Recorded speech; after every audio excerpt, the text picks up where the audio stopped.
مولاي صل وسلم دائما أبدا على حبيبك خير الخلق كلهم. Assalamualaikum warahmatullahi wabarakatuh. Alhamdulillahirabbil alamin wassalatu wassalamu ala asyrafil anbiya'i wal mursalin wa ala alihi wa sahbihi ajma'in. Amma ba'du. Nas'alullaha ayyamunna 'alaina bil 'ilmin nafi' wal 'amalis shalih wa ayyaftah lana futuhal arifin wa ayyarzuqana al ikhlas fil aqwali wal a'mal. Allahumma amin. Insyaallah kita akan membahas atau melanjutkan pembahasan kita pada halaman ke-13 bab 1 yang berkaitan dengan tauhid, bab tentang tauhid. Pada bab 1 ini penulis membawakan 7 dalil. Nah, kita mulai bab pertama, bab at-tauhid. Nah, di sini kita baca di bawahnya nomor 1 di catatan kecilnya, tauhid adalah menunggalkan Allah Subhanahu wa taala dalam masalah rububiyah, uluhiyah dan kesempurnaan nama dan sifatnya. Nah, jadi ini yang dimaksud dengan tauhid. Jadi di sini adalah pengertian tauhid. Poin pertama kita adalah apa itu tauhid?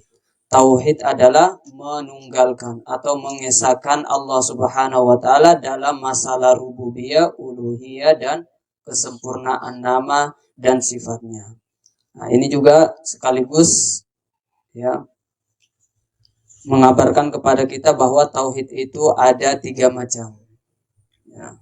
Ada 3 macam. Yang pertama adalah tauhid rububiyah, kemudian tauhid uluhiyah, kemudian tauhid asma wa sifat. Nah, jadi poin yang pertama pada bab pertama ini adalah tentang berkaitan dengan tauhid. Bab pertama, bab 1, tauhid.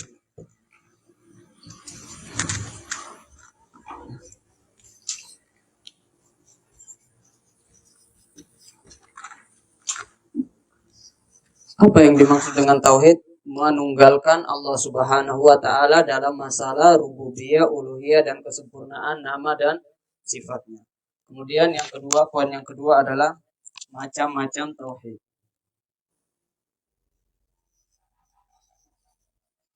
Macam-macam atau pembagian tauhid. Tauhid terbagi menjadi 3. Yang pertama tauhid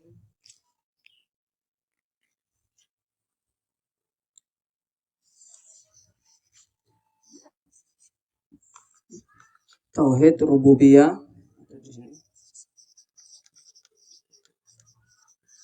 kemudian tauhid uluhiyah, kemudian yang ketiga adalah tauhid asma wa sifat. Yang pertama tauhid.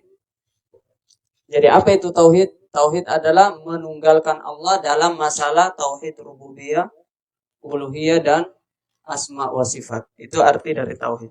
Nah, pembagian tauhid ada 3. Yang pertama rububiyah. Apa itu tauhid rububiyah? Tauhid, kalau kita mengatakan tauhid berarti artinya mengesahkan, menunggalkan, menjadikan satu. Nah, apa itu tauhid rububiyah? Mengesahkan Allah Subhanahu wa taala dalam ini tauhid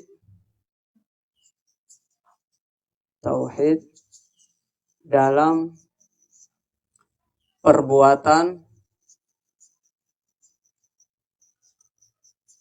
Allah Subhanahu wa taala. Jadi tauhid rububiyah itu mengesahkan Allah dalam perbuatan Allah Subhanahu wa taala. Apa perbuatan Allah Subhanahu wa taala? Yang kita pernah bahas di dalam arti Rabbu atau Rob. Nah, Yaitu paling tidak secara umum ada 3 perbuatan Allah. Yang pertama adalah menciptakan atau al-khalqu, menciptakan. Kemudian yang kedua apa? Menguasai atau memiliki. Dan yang terakhir adalah mengatur. Al-mudabbir atau at-tadbir. Jadi tauhid rububiyah adalah tauhid dalam perbuatan Allah. Dalam fi af'alillah, ma yata'allaqu bi af'alillah, tentang perbuatan Allah, yaitu menciptakan Allah. Artinya apa? Hanya Allah yang menciptakan. Itu artinya tauhid. Tidak ada zat lain yang mampu menciptakan selain Allah. Tidak ada zat lain yang mampu menciptakan selain Allah. Itu namanya tauhid rububiyah. Tidak ada sesuatu zat yang lain yang mampu memiliki, yang mampu menguasai, yang merajai, kecuali Allah Subhanahu wa taala. Dan tidak ada zat yang mampu mengatur melainkan Allah. Adapun malaikat yaitu atas perintah Allah Subhanahu wa taala, atas izin Allah Subhanahu wa taala. Jadi kalau ada seorang meyakini bahwasanya yang mengatur pantai selatan adalah Nyi Roro Kidul, berarti dia tidak bertauhid rububiyah. Karena apa? Karena yang mampu mengatur hanyalah Allah Subhanahu wa taala. Itu arti tauhid rububiyah. Kalau ada seorang yang mengaku bahwa suatu zat selain Allah mampu menciptakan, bahwa dia tidak bertauhid rububiyah. Kalau ada orang yang mengatakan bahwa selain Allah Subhanahu wa taala mampu menguasai sesuatu dan merajai sesuatu, maka sesungguhnya dia tidak bertauhid rububiyah. Nah, jadi tauhid rububiyah ketika kita mengesahkan Allah Subhanahu wa taala bahwa dialah satu-satunya zat yang mampu menciptakan, menguasai dan mengatur. Nah, itu tauhid rububiyah berkaitan dengan af'al bi af'alillah, tentang perbuatan Allah.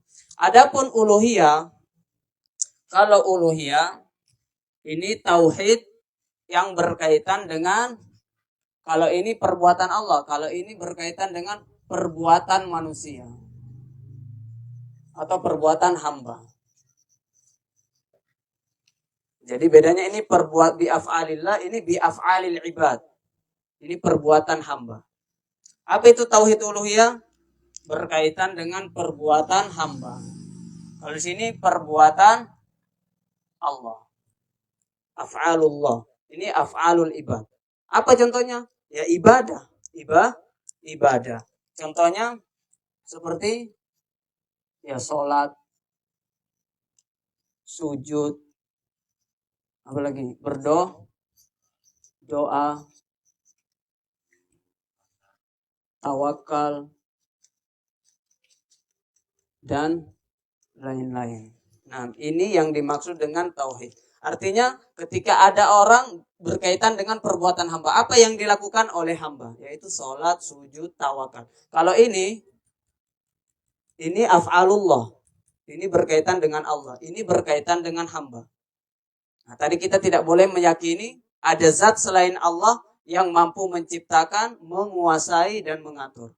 Nah, kalau di sini kita tidak boleh sholat, kecuali sholat ini diperuntukkan untuk Allah Subhanahu wa taala. Kita tidak sujud kecuali hanya untuk Allah Subhanahu wa taala. Kita tidak berdoa kecuali selain kepada Allah Subhanahu wa taala, dan kita tawakal hanya kepada Allah, dan ibadah. Dan kitab tauhid ini, meskipun tauhid itu terbagi menjadi 3, tetapi kitab tauhid yang ada di hadapan kita ini sebenarnya pada akhirnya fokus membahas tauhid uluhiyah. Kenapa? Karena banyaknya penyimpangan, banyaknya kesalahan-kesalahan di tengah-tengah masyarakat. Orang-orang melakukan ibadah tetapi bukan untuk Allah Subhanahu wa taala, meskipun mereka sudah bertauhid rububiyah, meskipun mereka sudah beriman bahwa Allah yang menciptakan, tetapi masih saja berdoa kepada selain Allah Subhanahu wa taala. Maka kitab yang di hadapan kita ini Sekali lagi, ini fokus membahas tentang tauhid uluhiyah, yaitu perbuatan hamba. Kemudian yang terakhir, ada namanya tauhid asma wa sifat. Asma itu artinya nama, sifat itu artinya sifat. Nah, asma, nama-nama dan sifat-sifat Allah. Yang biasa kita kenal asmaul husna. Asmaul husna, nama-nama Allah yang baik. Kalau ini berkaitan dengan zat Allah Subhanahu wa ta'ala. Berkaitan dengan zat Allah, berkaitan dengan zat Allah, namanya Allah dan sifatnya Allah. Kalau ini perbuatannya Allah, ini perbuatannya Allah, ini perbuatannya hamba. Kalau ini berkaitan dengan zatnya Allah, berkaitan dengan zatnya Allah. Zatnya Allah itu terbagi menjadi dua, yaitu asma dan nama dan sifat. Nah, bahwa kita harus mengesahkan Allah bahwa seluruh namanya adalah maha. Apa itu maha? Ya, tidak ada sekutu pada kemahaannya. Bahwasanya Allah maha pengasih, ya, tidak ada zat ya yang maha pengasih seperti Allah Subhanahu wa ta'ala. Tidak ada zat yang mendengar seperti mendengarnya Allah Subhanahu wa ta'ala. Jadi Allah itu Sami'. Di antara namanya adalah Sami'. Apa itu Sami'? Maha mendengar. As-Sami'ul Basir, maha melihat. Basir artinya maha melihat. As-Sami' artinya maha mendengar. Allah maha mendengar, Allah maha melihat. Kita juga mampu mendengar, kita juga mampu melihat. Tetapi mendengarnya kita tidak seperti mendengarnya Allah. Mendengarnya kita itu terbatas. Mendengarnya Allah tidak terbatas.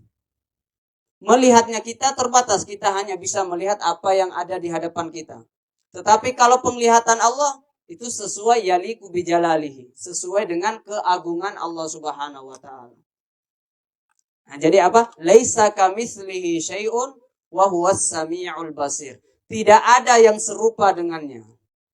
Tidak ada yang serupa dengannya, wa huwas samiul basir, dan dia maha mendengar dan dia maha melihat. Walam yakul lahu kufuwan ahad. Tidak ada yang sekufu, tidak ada yang setara, tidak ada yang sebanding dengan Allah Subhanahu wa ta'ala di dalam nama dan sifatnya. Meskipun boleh saja namanya sama-sama mendengar, tetapi tidak sama. Pada hakikatnya tidak sama.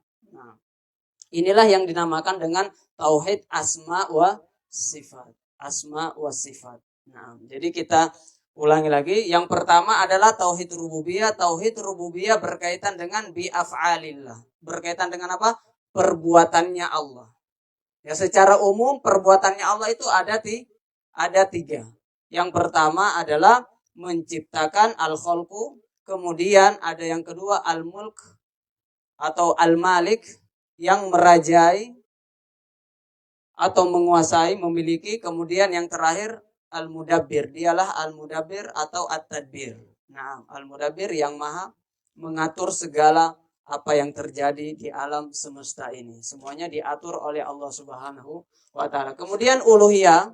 Nah, ini yang akan nanti kita jelaskan di dalam pembahasan selanjutnya berkaitan dengan tauhid uluhiyah yang berkaitan dengan perbuatan hamba. Bahwa setiap perbuatan kita, setiap ibadah kita, penghambaan kita harus kita persembahkan hanya untuk Allah. Nah, itu artinya tauhid. Tauhid artinya mengesahkan Allah dalam sholat kita. Sholat kita hanya untuk Allah. Doa kita hanya untuk Allah. Sujud kita, inna sholati wa nusuki wa mahyaya wa mamati lillahi rabbil alamin. Sesungguhnya sholat kita, ibadah kita, hidup dan mati kita hanya kita persembahkan untuk Allah Subhanahu wa ta'ala. Dan yang terakhir adalah tauhid asma wa sifat. Asma wa sifat berkaitan dengan zatnya Allah Subhanahu wa ta'ala. Allah memiliki nama dan Allah memiliki sifat, dan tidak ada yang sama dengan nama dan sifatnya Allah Subhanahu wa ta'ala. Nah, laisa kamitslihi syai'un wa huwas samiul basir. Ini yang dinamakan dengan tauhid. Jadi tauhid adalah mengesahkan Allah dalam 3 macam tauhid ini. Itu arti tauhid. Nah, kemudian kita sudah jelaskan apa perbedaan di antara 3 macam tauhid ini. Kemudian di sini kita mulai masuk ke pembahasan. Qala al-musannif rahimahullahu taala. Nah, qala Allah taala wa ma khalaqtul jinna wal insa illa liya'budun. Di dalam surat Az-Zariyat 56. Wa ma khalaqtul jinna wal insa, ini dalil pertama. Ini dalil pertama yang dibawakan oleh penulis berkaitan dengan bab tauhid.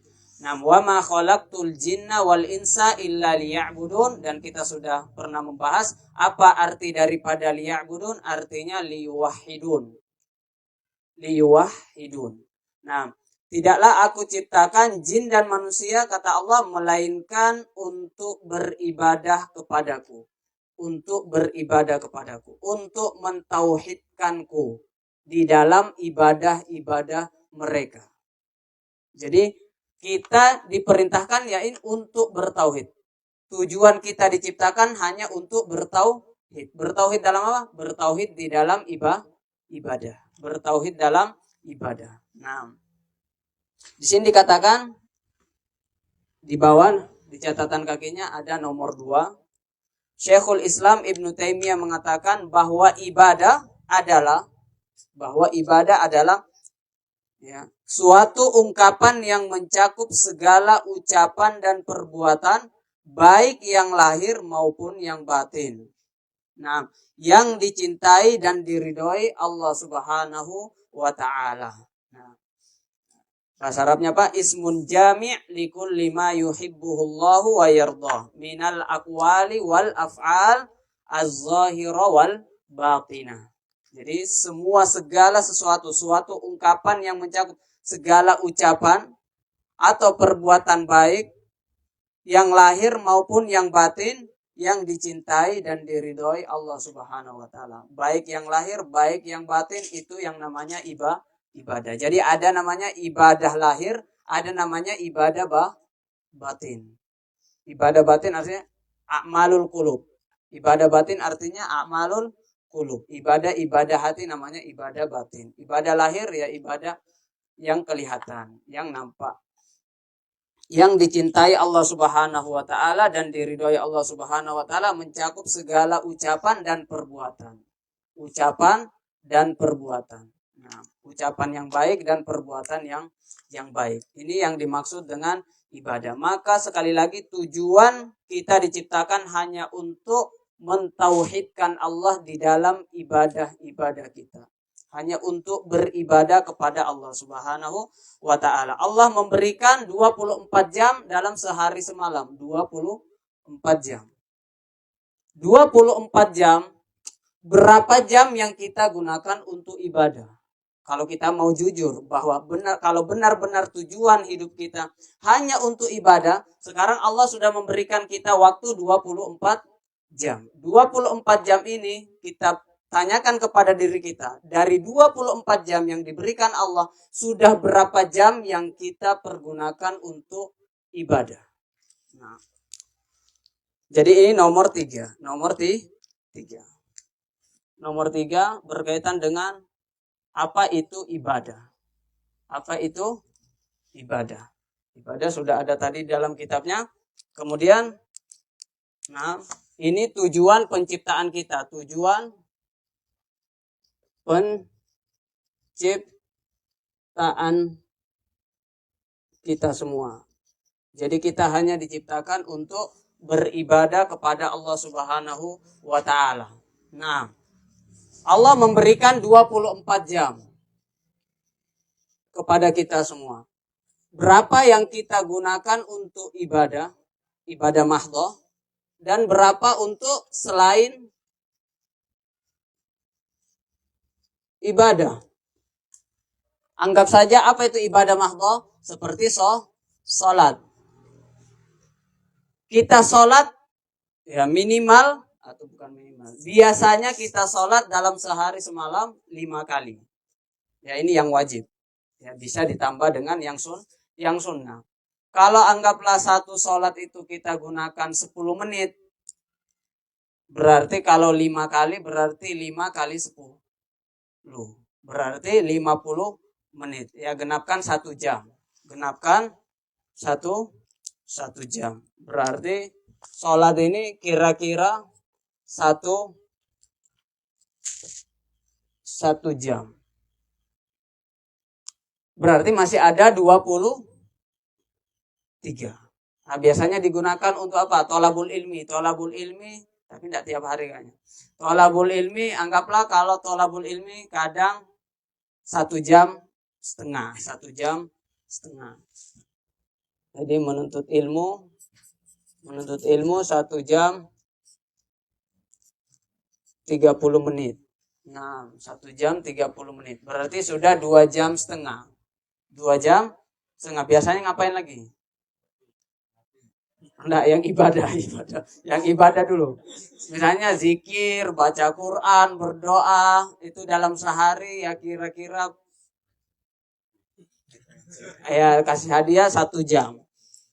Doa dan lain-lain, baca Quran ini 1 jam.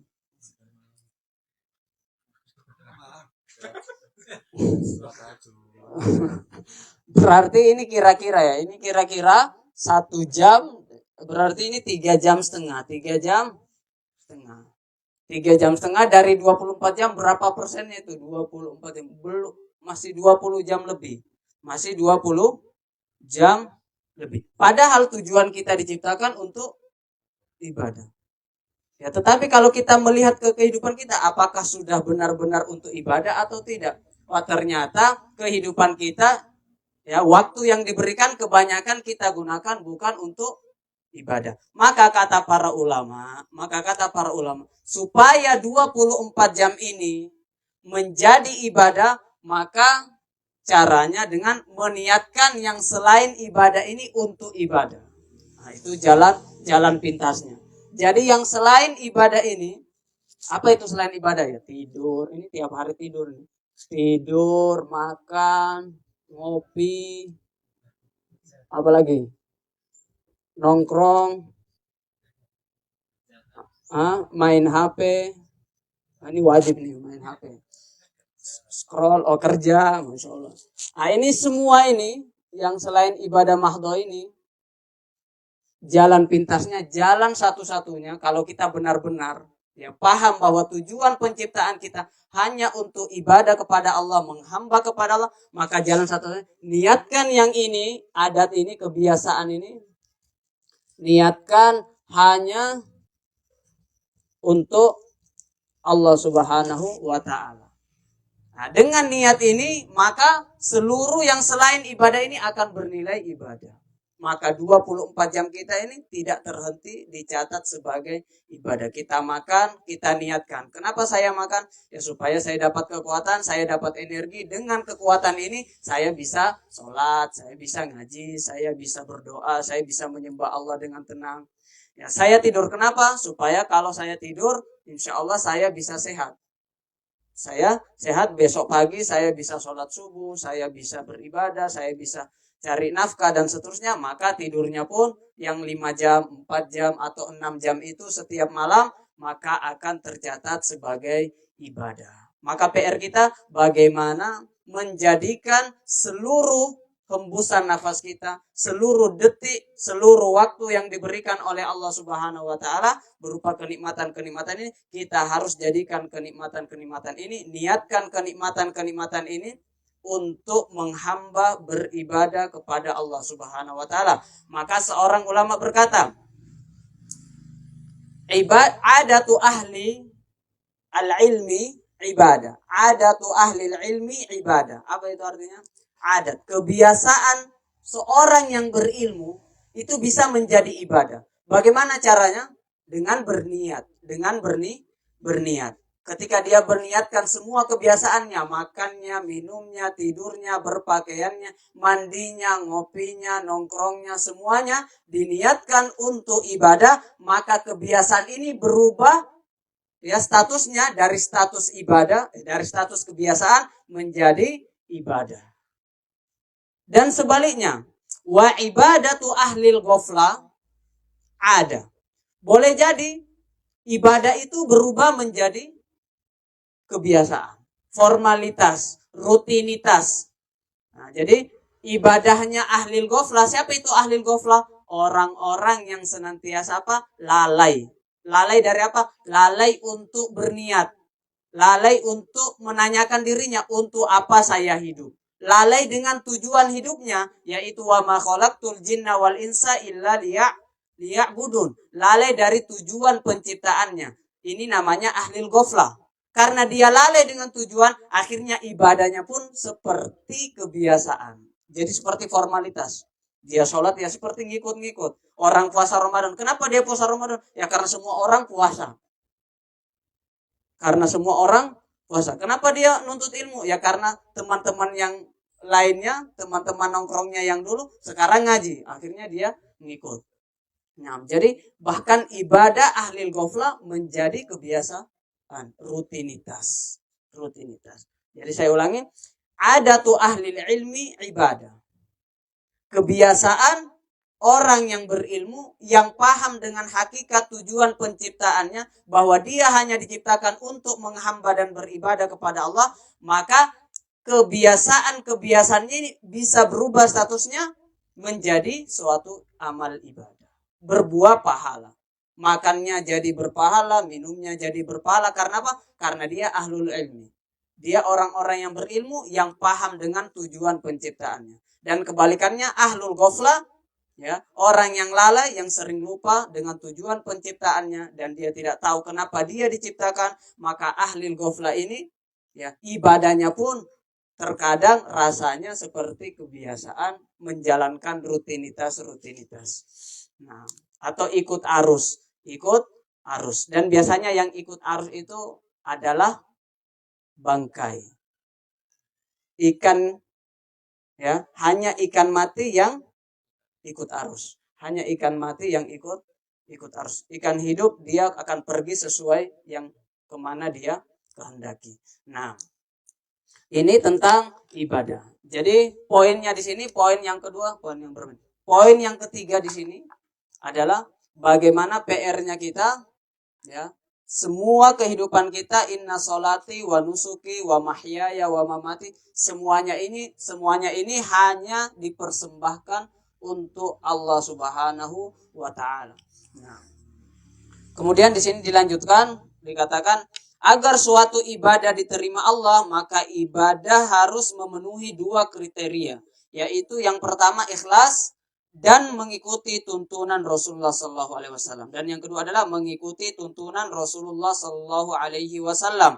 Keduanya harus beriringan, tidak boleh dipisahkan, karena Allah tidak akan menerima amalan yang disertai kesyirikan dan kebid'ahan. Nah, kemudian di sini, ya, penerjemah menambahkan dan menjelaskan bahwa ibadah ini memiliki dua syarat.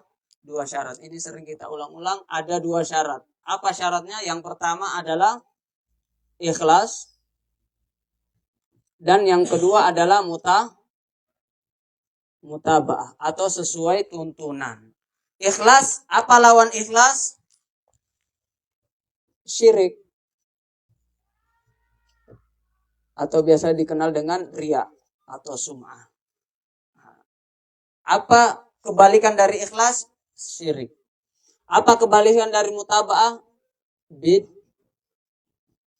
Bid'ah. Tidak sesuai dengan tuntunan, tidak sesuai dengan yang diajarkan oleh Rasulullah Sallallahu Alaihi Wasallam. Nah, berarti ini ibadah harus ikhlas dan harus mutaba'ah. Katanya di sini tidak boleh dipisahkan. Kalau hanya ikhlas, ibadahnya tidak diterima. Kenapa? Karena ada bid'ahnya. Maka fahuwa raddun akan tertolak.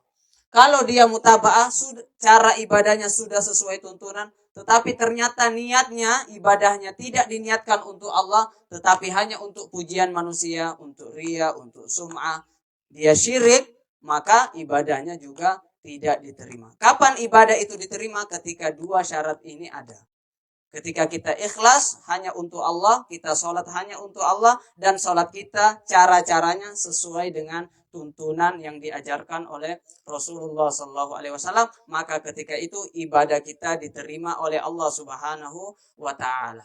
Nah, liyabluwakum ayyukum ahsanu amala. Apa arti daripada ahsanu amala? Alladzi khalaqal mauta wal hayata liyabluwakum ayyukum ahsanu amala. Kata Fudail bin Iyad rahimahullah taala, ahsanu amala di sini artinya adalah akhlasu amala wa aswabu amala. Akhlasu amala, amalan yang ikhlas, dan amalan yang aswab, sawab atau amalan yang benar sesuai dengan yang diajarkan oleh Rasulullah sallallahu alaihi wasallam. Kemudian yang nomor 2. Dalil yang kedua. Qala Allah Ta'ala wa laqad ba'atsna fi kulli ummatin rasulan an i'budullaha wajtanibut taghut. Dan sesungguhnya kami telah mengutus Rasul pada tiap-tiap umat untuk menyerukan sembahlah Allah saja dan jauhilah taghut. Dan jauhilah taghut. Nah, jadi ini tujuan diutusnya Rasul. Tujuan diutusnya Rasul. Kalau yang pertama tadi apa? Tujuan penciptaan. Tujuan penciptaan kita untuk liya'budun atau liwahidun. Sekarang apa tujuan diutusnya Rasul kepada setiap umat? Jawabannya ani'budullaha wajtanibut taghut. Untuk menyembah Allah Subhanahu wa taala dan wajtanibut taghut dan menjauhi taghut. Nah, apa itu taghut? Kullu ma 'ubida min ghairillah wa huwa radin. Nah, di sini nomor 3 di bawah catatan kakinya Ibnul Qayyim mengatakan bahwa taghut adalah segala sesuatu selain Allah yang disembah. Nah, kullu ma 'ubida min ghairillah wa huwa radin. Diikuti dan ditaati hingga melampaui batas oleh seorang hamba. Dan dia ridho dengan apa yang dilakukan oleh orang-orang. Jadi Nabi Isa disembah, tapi Nabi Isa bukan taghut. Kenapa? Karena Nabi Isa tidak ridho disembah. Karena Nabi Isa tidak ridho disembah. Nah, Uzair disembah. Nah, tetapi Uzair tidak ridho disembah. Nah, jadi kalau ada orang yang disembah dan dia ridho, senang disembah, berarti itu namanya taghut.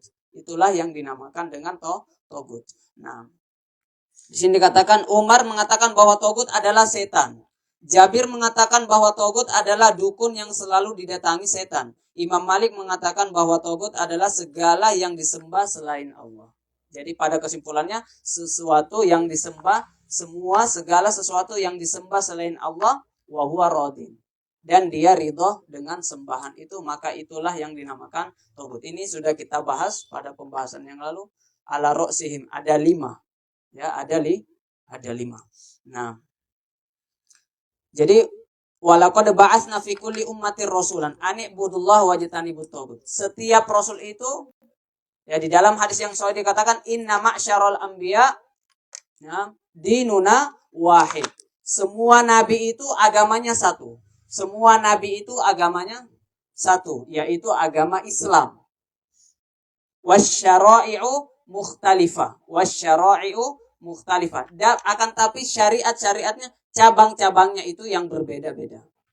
Jadi dari agama yang lain, kitab Zabur, kitab Injil, itu sama-sama mengajak kepada ani'budullaha wajtanibut taghut. Jadi usulnya sama. Apa itu usulnya? Pokok-pokok atau landasan-landasan agamanya sama. Apa itu? Mengajak untuk bertauhid, mengajak untuk mengesahkan Allah Subhanahu wa ta'ala, mengajak kepada akhlak yang mulia, kepada sifat yang terpuji. Nah, yang berbeda antara agama yang dulu, syariat terdahulu dengan syariat Nabi Muhammad SAW adalah pada cabang-cabangnya. Contohnya, dahulu mereka syariat terdahulu juga diperintahkan untuk sholat. Syariat Nabi Muhammad SAW juga diperintahkan untuk sholat. Kita sebagai umatnya diperintahkan untuk sholat. Tetapi cara sholatnya yang berbeda. Misalnya dahulu tidak ada tayamum. Dahulu tidak ada yang namanya tayamum. Sekarang kita kalau tidak ada air dapat kemudahan, dapat rukhsah, bisa tayamum. Kalau orang dulu kalau mau sholat tidak ada air, ya harus nunggu sampai ada air. Tapi kalau kita diberikan kemudahan, diberikan rukhsah, tidak harus menunggu. Kita boleh bertayamum kemudian kita sholat. Nah, Contohnya lagi, dahulu kutiba alaikumusiyam. Syariat terdahulu sudah berpuasa, diperintahkan untuk berpuasa. Di syariat kita juga, di syariat Nabi Muhammad SAW juga diperintahkan berpuasa. Kutiba alaikumusiyam kama kutiba alal ladzina min qablikum. Berarti sudah ada dahulu. Tetapi cabang-cabang cara berpuasanya berbeda. Contohnya, kalau dahulu orang buka puasanya, ya, bisa makan, bisa minum, atau berjima, itu kalau dari terbenamnya matahari maghrib, dari maghrib, azan maghrib, tetapi dengan satu syarat, tidak boleh tidur. Tidak boleh tidur. Kalau dia ketiduran, misalnya jam 8 malam, ketiduran sampai jam 10, berarti ketika bangun jam 10 malam itu tidak boleh makan lagi. Sampai kapan? Sampai besoknya. Buka selanjutnya, azan maghrib hari esoknya. Nah, tetapi kita alhamdulillah ya dapat kemudahan. Nah, di syariat kita, di syariat Nabi Muhammad, kita tidur, yang penting belum azan subuh, kita masih bisa makan. Kita masih boleh minum, masih halal. Nah, jadi itu bedanya. Tapi sama-sama perintah puasa. Ini cabang-cabangnya ya, teknisnya. Nabi Adam dahulu syariatnya, anak-anaknya itu boleh nikah antara saudara, ya kan? Karena kalau tidak boleh nikah ya nanti tidak ada perkawinan. Kalau sekarang ya haram, kita nikah dengan saudari kita, haram. Tapi kalau syariatnya Nabi Adam, boleh.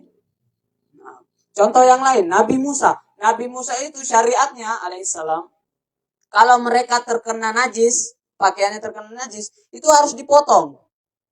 Harus dipotong. Tidak cukup dicuci dengan air. Kalau di syariat kita kena najis, bisa dicuci.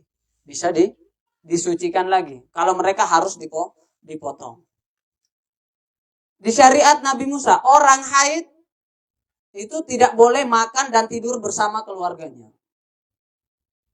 Ya, harus menyendiri. Tapi di syariat kita orang yang haid boleh. Orang yang haid boleh. Contohnya lagi, syariat Nabi Musa, kalau mau taubatan nasuha, tubu ila bari'ikum faqtulu anfusakum. Harus membunuh diri. Harus membunuh dirinya. Faqtulu anfusakum. Karena apa? Ittikhadhikumul ijl. Karena kalian telah menyembah sapi. Kalau mau tobatnya bagaimana? Harus faqtulu anfusakum. Itu dalam surah Al-Baqarah. Nah, tapi kalau syarat kita mau taubatan nasuha, ya tidak harus bunuh diri. Tidak harus bunuh diri. Jadi syariat Nabi Muhammad ini, Masya Allah, banyak sekali kemudahan. Ini yang berbeda. Cabang-cabangnya. Tetapi usulnya, pondasinya, ya tetap sama. Dan akhlak-akhlak, ajaran seperti kejujuran, keadilan, ini tidak akan berubah. Ya. Dari dulu sampai sekarang, ya, tetap sama. Ya. Dari dulu ajaran Nabi untuk mengajarkan tauhid dan akhlak yang mulia. Makanya Nabi datang untuk menyempurnakan akhlak. Nah, ini berkaitan dengan walaqad ba'atsna fi kulli ummatir rasulan. Jadi visinya sama dalam usul, tetapi perbedaannya dalam apa? Dalam cabang-cabang. Makanya dikatakan likullin ja'alna minkum syir'atan wa minhaja. Setiap kaum ada syariatnya sendiri-sendiri.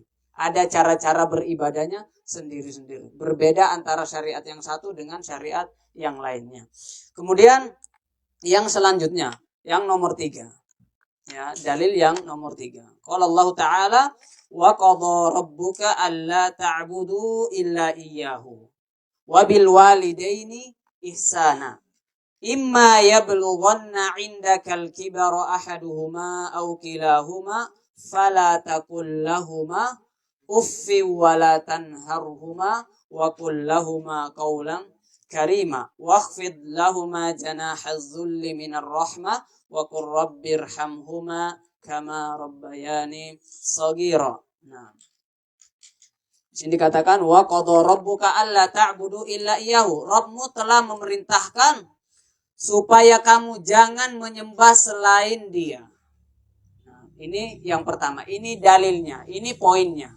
Ini asyahid. Ini poin yang ingin disampaikan, yaitu alla ta'budu illa iyyahu, yang berkaitan dengan bab, yang berkaitan dengan tauhid. Alla ta'budu illa iyyahu. Nah, poin yang ingin dijadikan dalil oleh penulis. Wa qadha rabbuka alla ta'budu illa iyyahu. Nah, ini sampai sini. Kemudian ditambahkan wabil walidaini ihsana. Wabil walidaini ihsana. Nah, ditambahkan nasihatnya, yaitu dan kita diperintahkan juga untuk berbuat baik kepada orang tua, untuk berbakti kepada kedua orang tua dengan sebakti-baktinya. Ini namanya ihsana, maf'ul mutlak litakid. Ihsana untuk dengan sebakti-baktinya, dengan sebaik-baiknya. Dan semua nabi telah diperintahkan. Dan sangat banyak dalil di dalam Al-Quran dan di dalam hadis menyebutkan dan menggandengkan antara hak Allah dan hak orang tua. Salah satunya di ayat yang ini dan nanti di ayat Qul ta'alau, di ayat dalil yang kelima. Nanti ada juga. Nah, di sini Allah menggandengkan antara haknya. Apa hak Allah? Untuk disembah. Ini hak Allah. Kemudian digandengkan dengan hak orang tua. Hak orang tua untuk supaya kita berbakti. Ya, kita sebagai anak harus berbakti kepada orang tua. Dan kita sebagai hamba harus mentauhidkan Allah. Harus menyembah Allah tanpa berbuat syirik kepada Allah. Nah, jadi kedua ini digandengkan. Ya, saking besarnya. Jadi konsekuensi kita bertauhid, kita mengatakan saya bertauhid kepada Allah, itu kita juga harus berbakti kepada kedua orang tua. Karena banyak dalil yang dimana dalil ini menggandengkan antara hak Allah dan hak. Bahkan Allah mengalah dan meletakkan ridhonya kepada ridho orang tua. Ridho Allah fi ridhol walidain. Kapan Allah ridho? Bagaimana cara supaya kita mengetahui Allah ridho atau tidak ridho sama kita? Ya mudah aja. Kalau orang tua ridho sama kita, berarti Allah ridho. Kalau orang tua kita tidak ridho, berarti Allah tidak ridho juga sama kita. Wasuhtullah fi suhtil walidain. Dan bencinya, murkanya Allah itu kapan? Ketika orang tua kita murka. Jadi Allah mengkaitkan ridho dan murkanya dengan keridhoan dan murkanya orang tua. Barang siapa yang mengatakan saya ini bertauhid, tetapi dia tidak berbakti kepada kedua orang, ketahuilah tauhidnya ya, tidak sempurna. Banyak cacatnya. Karena kalau dia benar-benar bertauhid dengan sebenar-benar tauhid, maka dia juga harus memuliakan, berbakti dan berbuat baik kepada kedua orang tuanya. Karena banyaknya dalil yang menggandengkan antara hak Allah dan hak orang tua. Nah, contoh dalil lain bagaimana Allah memerintahkan Bani Israel, wa id akhadna mitsaqa Bani Israel la ta'buduna illallah wa bil walidaini ihsana. Ini dalam surah Al-Baqarah. Kemudian juga Nabi Isa, qala inni Abdullah ataniyal kitab wa ja'alani nabiyya. Nah, wa ja'alani mubarakan aina ma kuntu. Kemudian di akhirnya wa barram biwalidati. Nah, jadi mengaitkan ya tentang bagaimana kita beribadah kepada Allah, kemudian setelah kita beribadah jangan lupa untuk berbakti kepada kedua orang tua kita. Nah, ilzam rijlaiha fasammal jannah. Dalam hadis yang sahih dikatakan ya, lazimilah kaki ibu kita karena di situ ada surga. Yang biasa kita istilahkan surga itu berada di telapak kaki ibu. Nah, kita baca terjemahannya.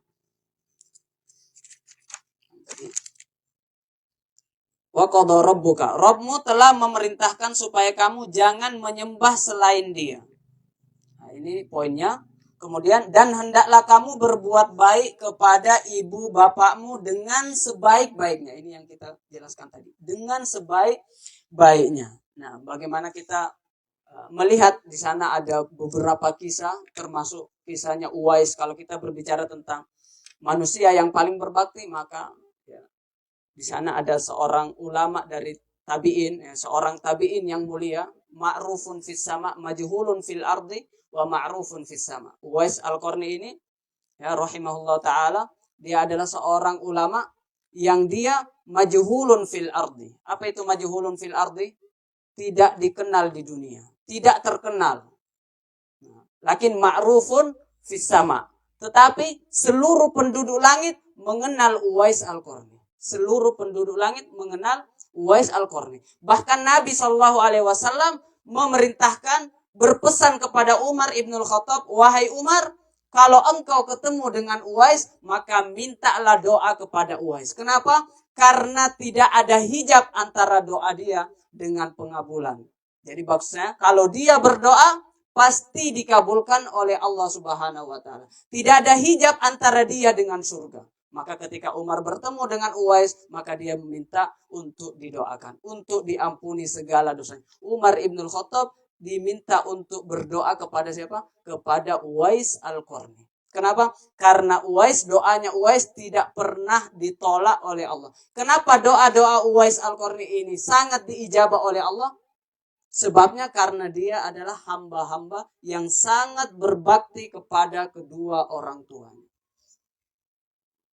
Dengan kisahnya yang panjang, yang dimana dia membeli seekor sapi kecil atau lembu kecil. Ya. Ketika itu di malam hari ibunya mengatakan kepada Uwais, wahai Uwais, saya ini sudah tua, cacat. Ya.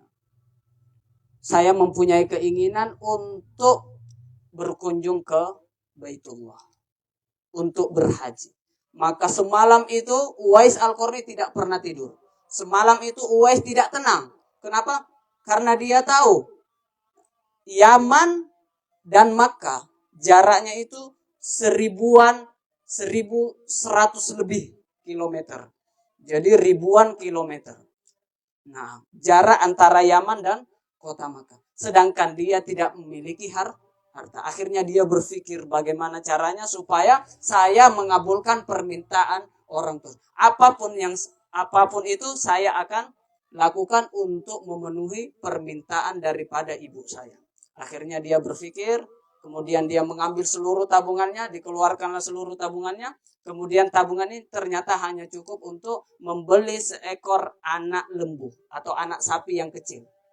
Kemudian setiap pagi dia angkat anak sapi itu ke bukit. Kemudian di sore hari dipulangkan lagi. Setiap hari seperti itu. Setiap hari. Sampai terbiasalah Uwais mengangkat anak sapi. Sampai dia besar. Meskipun di awal orang-orang menertawakan dia. Ya bagaimana mungkin ya, sapi yang besar saja tidak mampu ya untuk digunakan, ditunggangi berjalan dari Yaman ke kota Makkah. Ini yang dibelinya bukan sapi besar, sapi kecil. Tetapi ternyata bukan itu tujuannya. Dia membeli sapi bukan untuk ditunggangi. Dia membeli sapi untuk latihan. Setelah dia merasa dia sudah kuat, dia memberitahukan kepada ibunya, wahai ibuku, ya sekarang kita ke Baitullah. Akhirnya apa? Digendong. Ya, digendong ibunya menuju dari Yaman sampai ke Mekah. Digendong. Saking baktinya Uwais Al-Qarni. Akhirnya apa?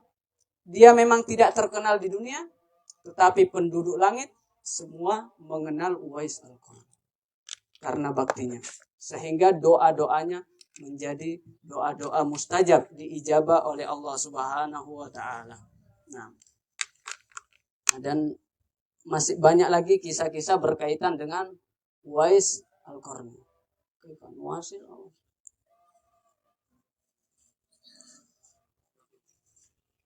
Ya. Insya Allah kita akan lanjutkan pada pertemuan yang selanjutnya. Nakhtatim bidu'a kafaratil majlis.